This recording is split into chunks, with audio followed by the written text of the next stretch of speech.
And in terms of growing profit, naturally, did you like that segue, Martin? Growing profit, about to introduce Martin. It wasn't too bad.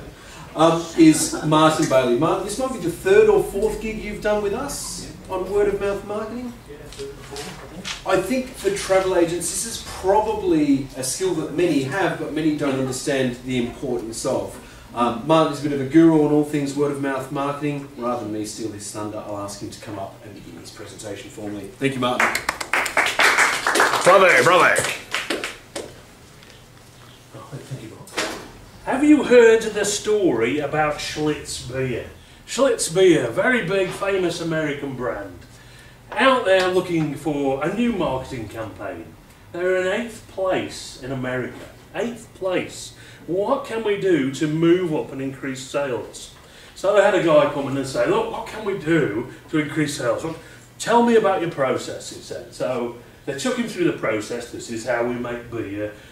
We use water from this well, it's pure water, and so on. And also we cold filter the beer. What?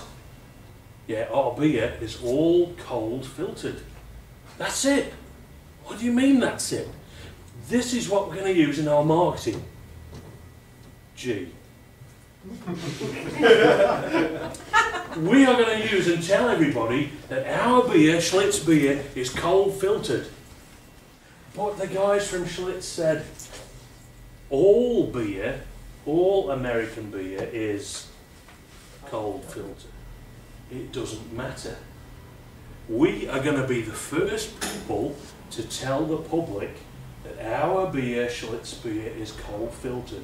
It's a true story. It went from being number 8 to number 1 within a period of months. I'm aware of the fact that the travel industry, and whatever business you're in, is undergoing changes. Brilliant! What you need to do is be the first ones to mention this to your clients and say, you know what, these changes have come along, but it's okay because we, your local travel agent, can actually do this for you and make sure you're covered. And you would say, Martin, every other travel agent already does that. It doesn't matter. You are going to be the first travel agent in your area to tell people.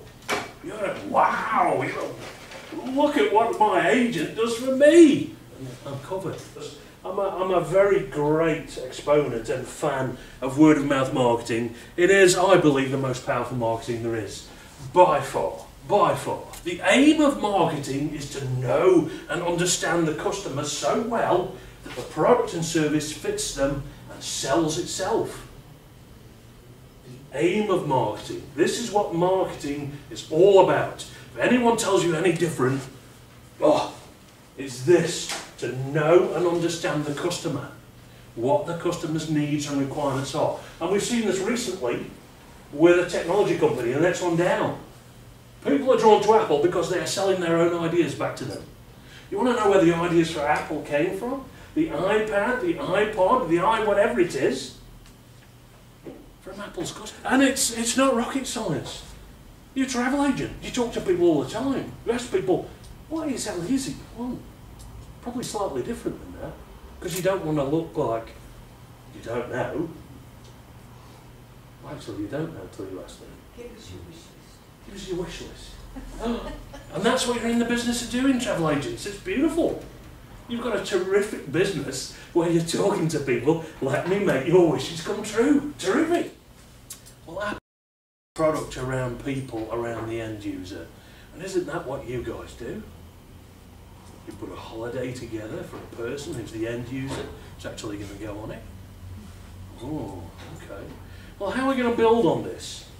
And what this whole thing is word of mouth marketing, personal recommendation, relationship marketing, and so on and so on and so forth. Here's a quick exercise for you to do. You don't have to move this time unless you want to write. You might need a pen and a paper. Oh, nobody said we were going to have to do something. Ooh, this is hard work. Look, you might be able to do it in your head, depending on how much wine you've drunk. Yeah, thank you. Here's the big question at the top. Are you influenced by what others say? Oh, Are you influenced by what others say? Let's take the first one. The place where you got your hair cut, where you get it styled, permed or blow dried or whatever it is you do. Did you go to that place based on an advert? Did you see it in the street? Or did somebody else say, you should go there because this is pretty good? And have a look through and say, where did I pick them from, an advert or from a recommendation? Whatever your answers were on that, let me tell you that when I run this test regularly with business people, they choose between 8 and 9 out of 10 for all of those down that list, through personal recommendation, not through advert. But the question is here, are your customers, or future customers, influenced by what others say about you? The chances are, yeah. Oh, in a big way. And this is why, this is one of the things in marketing which is the most important thing, but it's ignored or not recognised or not necessarily understood. And it's incredibly important. One at the bottom, only 14% of people trust advertisers. Why? Why do only 14% of people trust advertisers? Because you hit the nail on the head, people tell porkies. We've all been let down at some point. All been let down. Information overload. Oh, the busiest slide. Mark didn't like this slide when I sent it through to him. There's too much information on there. That's right.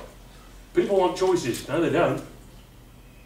No, people don't want choices anymore. People want to know, please tell me what the best thing to do is. Look at this. People are exposed to between 1,500 and 3,500 adverts a day. Some people say it's 6,000. I had a guy say to me, I don't believe that figure. And then he came and saw me 2 months later and said it's true. I stopped counting at 11 o'clock in the morning when I got to 1,000. They're all over the place, adverts. People don't care anymore. There's so much information there, and most of us, most businesses focus on, well, let's provide the customers with as much information as possible. People don't want it. What about this one? My favourite, absolute favourite. Has anyone, when you're installing a software update, ever read the terms and conditions? Come on, who's done it? Who's done it? I want to know. What customers want is honest answers to their questions. You know where the influence is? Customers want answers to their questions. Their questions. People buy people, you've heard of that before. What people actually buy is other people's experience. Because if we go back to that test that did before, the place you go as your favourite restaurant, if it was recommended to you, you bought somebody else's experience of using the restaurant. That's what you did. Somebody came along and said the food is wonderful. You know, the rice came in this clay bowl, and the ambience. We just had such a fun time, and the beer was great. And you buy that, and you go, oh, we'll go there. Hey, you must look at Amazon.com before you go to sleep tonight. I'm a dinosaur. So am I. So am I. And I cannot emphasise this enough. Whatever your business, you must record as much data about your customers as possible. And what I'm saying is, you have the keys to the kingdom in your grasp. If you can access your customer data, there is a gold mine in there waiting for you to make use of.